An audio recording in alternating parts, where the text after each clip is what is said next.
प्यारे बच्चों, तो आज हम हमारी क्लास 9 के चैप्टर 5 द फंडामेंटल सेल को डिस्कस करने वाले हैं।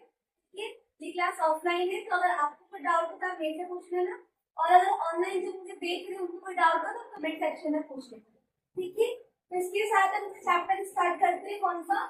बायोलॉजी का first chapter, the fundamental unit of life, यानी सेल, ठीक है। यानी जीवन की एक मौलिक इकाई कोशिका।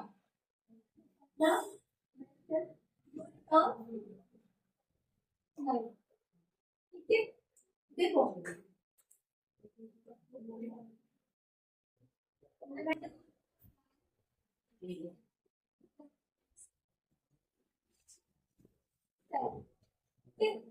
यानी जीवन की मौलिक इकाई उसके चैप्टर का नाम है, ठीक है।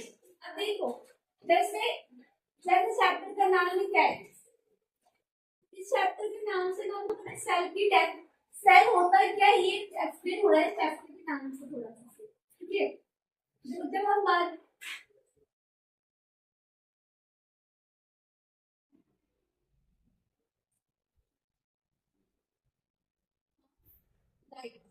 यानी, ठीक है। अब देखो तुम्हारे माइंड,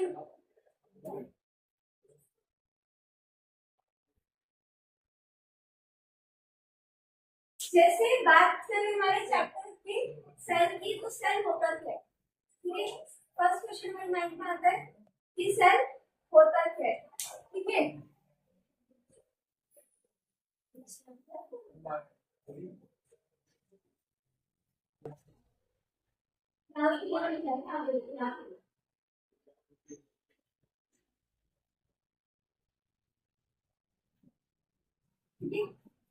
अब देखो, बात करूं मैं सेल की, तो सेल है क्या। देखो, हम जितने भी लिविंग ऑर्गेनिज्म है, क्या है, जितने भी लिविंग ऑर्गेनिज्म होते हैं ना, वो किसी ना किसी, जैसे हमने फर्स्ट चैप्टर में हमने पढ़ा था मैट्रिक्स के बारे में, मैट्रिक्स से बने थे पार्टिकल्स से। तो वैसे ही जो लिविंग ऑर्गेनिज्म होते हैं किससे बने होते हैं,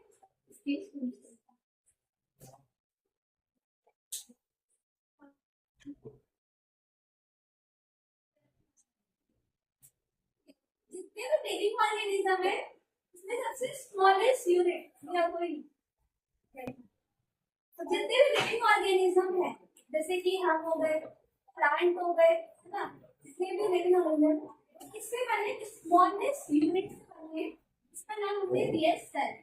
जैसे मैटर किससे बना था, पार्टिकल से, एक पार्टिकल दो पार्टिकल साथ में आके कुछ सेल बने। तो एग्जांपल से समझ तो घर है, यहाँ पे जो बड़ा होगी बिल्डिंग बड़ी होगी, उसमें पहले एक स्मॉल छतरी लगी होगी, फिर एक ईंट रखी, दो ईंट रखी, ऐसे करते करते पूरा घर बना। वैसे ही जैसे एक सेल है, फिर यहाँ पे एक सेल, बहुत सारे सेल साथ में है, तो क्या बना, टिश्यू।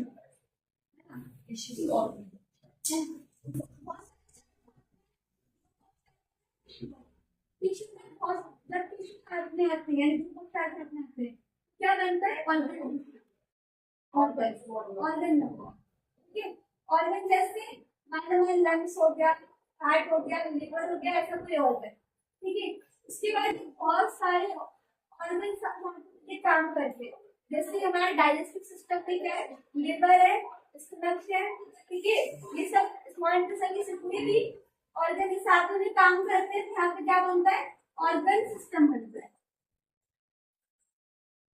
ठीक है।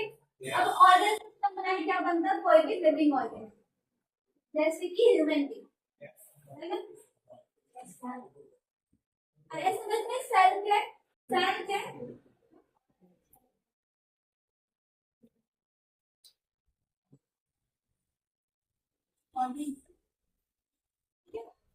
अब बात करो यहाँ पे सेल है, ठीक है।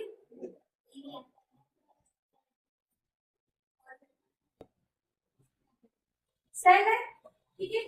सेल में क्या बना है, टिश्यू, यानी जो कौन सेल बना है, उसके बाद क्या बना, टिश्यू क्या बना है, ऑर्गन, जैसे लिवर हो गया, मतलब ऐसी चीजें, ऑर्गन सिस्टम। जब बहुत सारे ऑर्गन साथ में मिलकर काम कर रहे हैं, और फिर जब ऑर्गन सिस्टम रेस्पिरेशन डाइजेस्टिव जब सिस्टम साथ में आते हैं तो क्या बनते हैं? Organic living organism, living organism.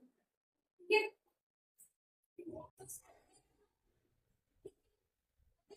Cell की डिस्कवरी की बात करो कि जो सेल हम यूज कर रहे हैं उसकी डिस्कवरी किसने कर दी? चैप्टर के चैप्टर से बोला था फंडामेंटल है, मतलब जो भी लाइफ लाइफ से मतलब देखो लिविंग ऑर्गेनिज्म, तो उसमें उनके जो फंडामेंटल यूनिट क्या है? डिस्कवरी की बात करो, उसकी डिस्कवरी करी थी 1665 में। इसने करी थी रॉबर्ट ओक नाम के साइंटिस्ट। उनको ना बहुत क्यूरियोसिटी थी, ठीक है। रॉबर्ट हुक की बात करो तो इनको ना बहुत क्यूरियोसिटी थी अपने आसपास की चीजों को जानने की। उन्होंने क्या बनाया था? एक माइक्रोस्कोप बनाया, ठीक है। और वो माइक्रोस्कोप से उन्होंने एक बार एक ऑप्ट्री होता है,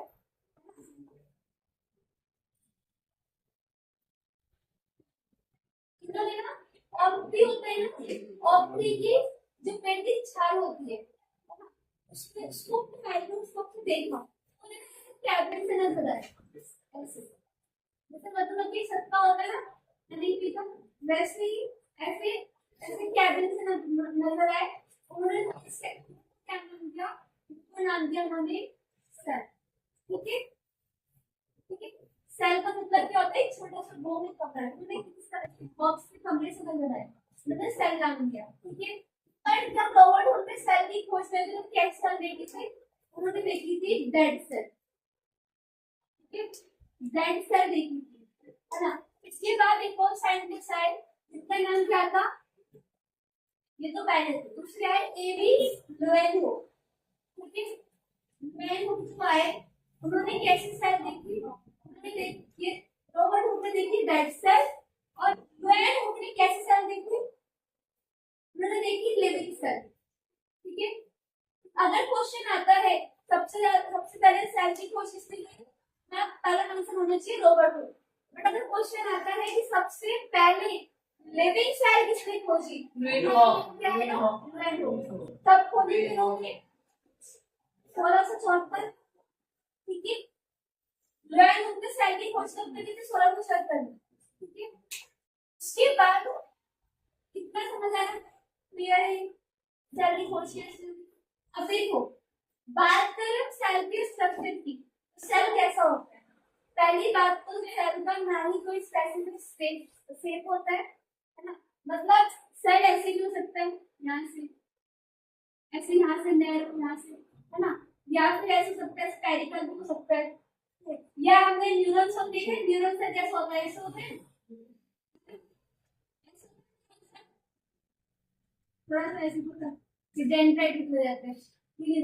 मतलब सेल ना अलग अलग शेप का होता है, ठीक है। अलग अलग साइज, अलग अलग शेप में सेल पैटर्न होते हैं। हम समझने के लिए सबसे अच्छा ले लेते हैं स्फेरिकल सेल, ठीक है।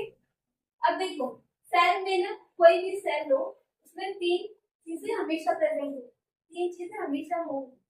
पहली हमारी होती है प्लाज्मा मेम्ब्रेन, ठीक है, जिसे हम कहते हैं सिलेक्टिवली परमेएबल मेम्ब्रेन, धनात्मक प्रागल में झिल्ली, प्लाज्मा मेम्ब्रेन। अब देखो, बात करो प्लाज्मा मेम्ब्रेन की, तो देखो पहले अगर जैसे स्कूल में क्या होती है? बाउंड्री होती है, ठीक है। स्कूल में क्या होती है? एक बाउंड्री होती है। वैसे ही सेल की जो बाउंड्री है उसे हम क्या कहते हैं? प्लाज्मा मेम्ब्रेन, ठीक है। क्या होता है? इसे कहेंगे प्लाज्मा मेम्ब्रेन के, ठीक है। अब यहाँ पे प्लाज्मा मेम्ब्रेन जो होती है इसको हम कहते हैं selectively permeable membrane,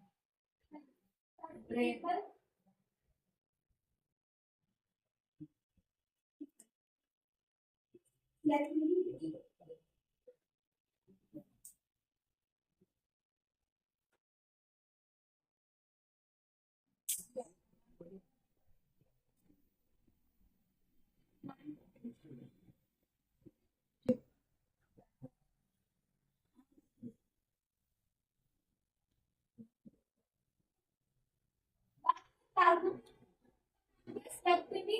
permeable membrane.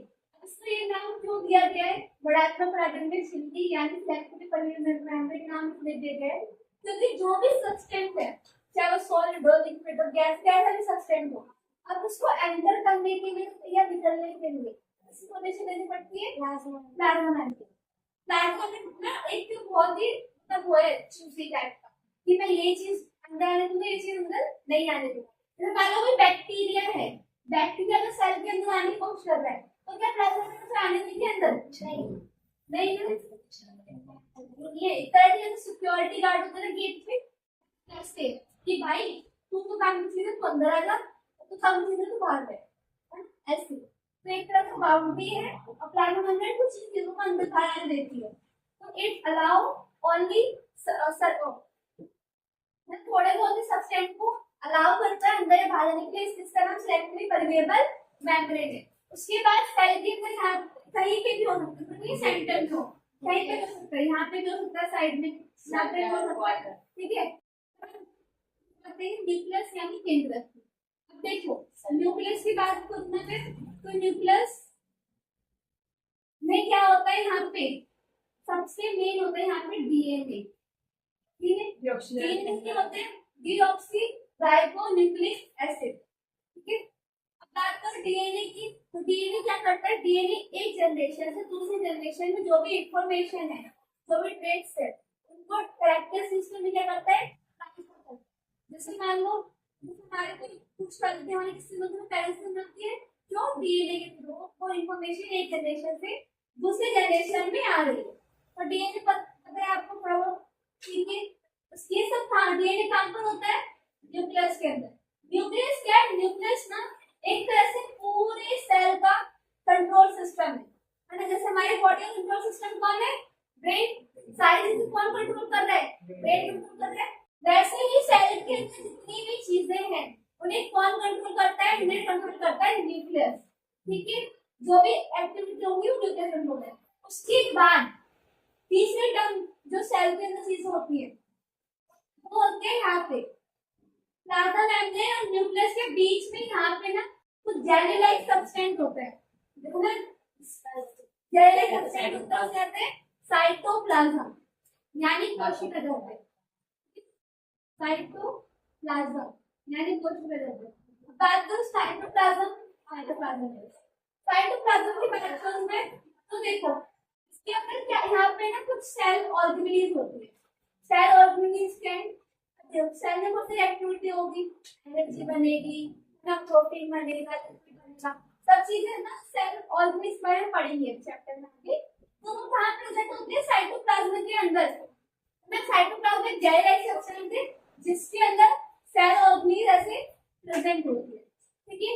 तो कोई सा भी सेल हो, इसमें मोस्टली सेल में तीन चीजें हमेशा होंगी, प्लाज्मा मेम्ब्रेन, न्यूक्लियस और साइटोप्लाज्म, ठीक है।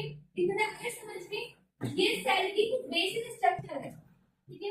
उसके अलावा कुछ सेल्स में क्या होता है, कैसी यहाँ पे सेल वॉल होती है।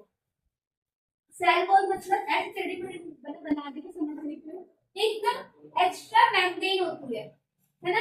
कुछ सेल के ऊपर क्या होती है? एक्स्ट्रा मेम्ब्रेन होती है जिसे हम कहते हैं सेल वॉल, ठीक है। अब सेल वॉल ना सबके पास नहीं होती ना, ये होती है प्लांट सेल के अंदर, बैक्टीरिया के अंदर और फंगाई के अंदर।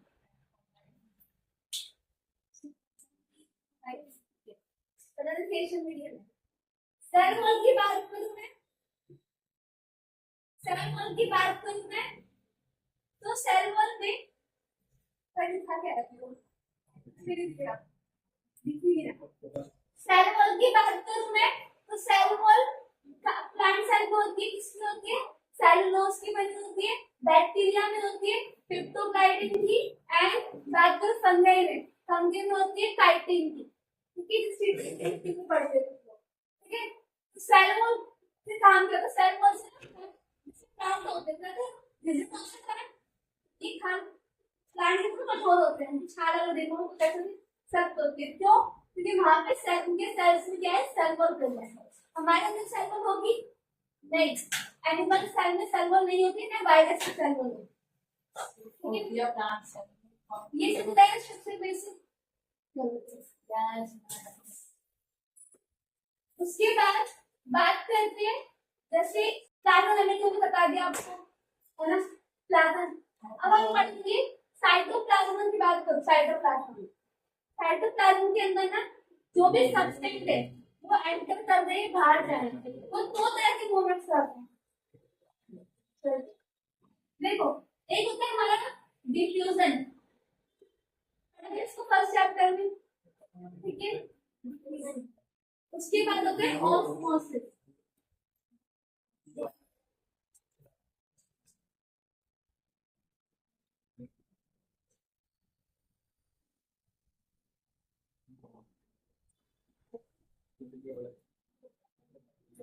सही है सर, डिफ्यूजन है ऑस्मोसिस।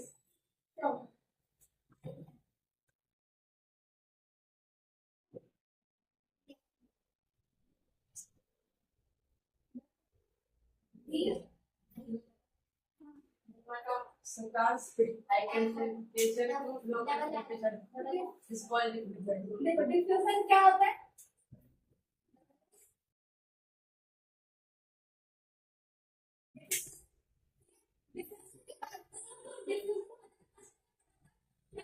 हाई कंसंट्रेशन से लो कंसंट्रेशन की तरफ जाना।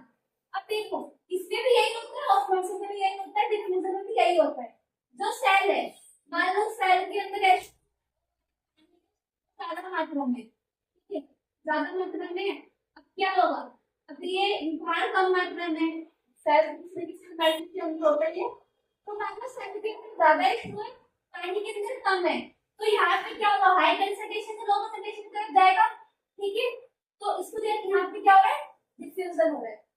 अब ऑस्मोसिस भी सेम है, दोनों में डिफरेंस क्या है, डिफ्यूजन के अंदर में सारे सब्सटेंस, चाहे वो लिक्विड हो या सॉलिड हो या फिर गैस हो, तीनों तरह के सब्सटेंस हाई कंसंट्रेशन से, तो हाई कंसंट्रेशन से हाई देखेंगे, लो कंसंट्रेशन,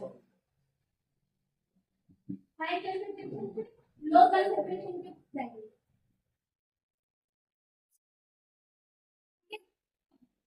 इसमें ना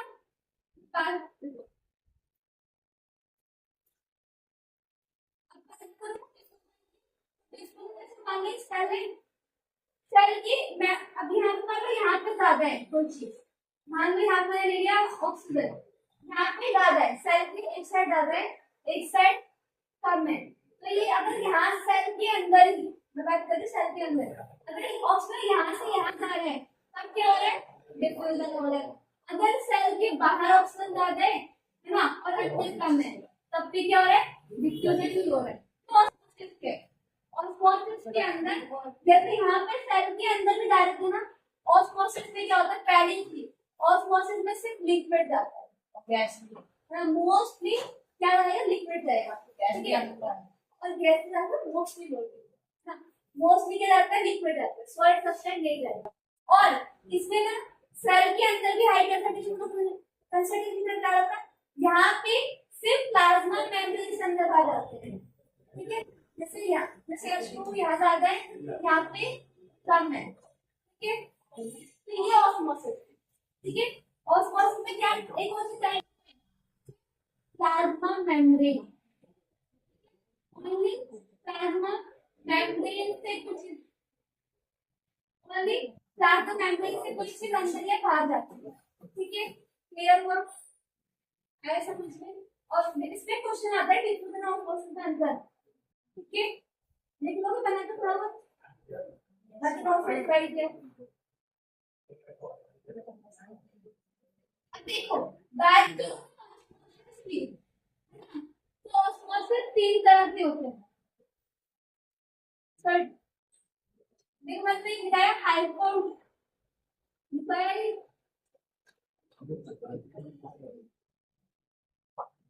हाइपोटोनिक, एक होता है हाइपो, भाई क्या कर रहे हो,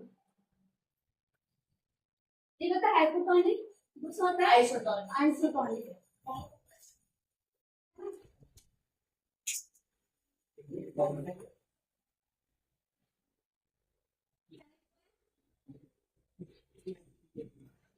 देखो साइटोटॉनिक, हाइपोटॉनिक, आइसोटॉनिक। साइटोप्लाज्म के अंदर कोई भी चीज अंदर या बाहर जा रही है वो इन तीन तरह की प्रोसेस कर जाती है, ठीक है। जिस बात को हाइपरटॉनिक की, तो हाइपरटॉनिक के जैसे हाइपर में देखो, हाइपर में ना, अरे पता है मेरे को क्या कैपिटल बनाया है, यहाँ पे देखना मैंने यहाँ पे ओ कैपिटल बनाया है। क्यों बनाया? इसके भी यहाँ पे कुछ रीजन है, मैंने तुम्हारी हेल्प के लिए कुछ देखो सर, जैसे एनुअल सेल है, ठीक है, सेल के अंदर ना बहुत सारा सेल के अंदर बहुत सारे सेल के बाहर कम मात्रा में, तो क्या होगा? यानी अंदर से बाहर की तरफ जाएगा। अब सेल मान लो सेल मोटी हड्डी करती है ना, और उसमें से पानी निकल तो पिछड़ जाएगी, है ना, तो पिछड़। जैसे बलून है, बलून में क्या है? बलून पानी भरा है, और जब उससे पानी निकाला तो क्या होगा? पिछड़ गया। तो आर से याद रखना, आर से क्या हो रही है? ठीक है। तो जो हाइपरटोनिक सोल्यूशन में क्या होता है? सेल हमारी कैसे रहती है?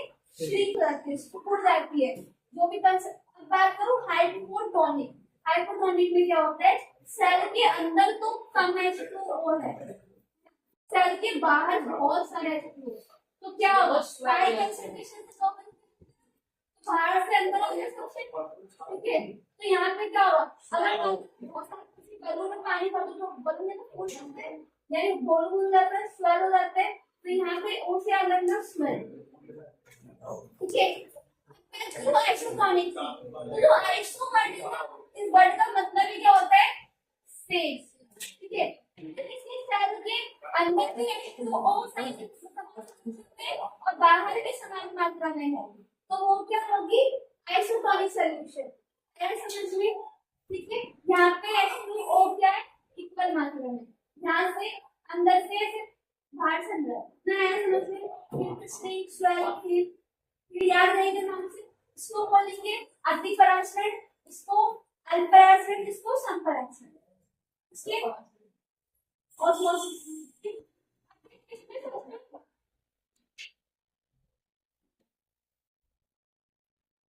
इसलिए सेल के अंदर जो भी H2O है वो जाता है। बात ये डिफ्यूजन के टाइप, जो भी ऑक्सीजन है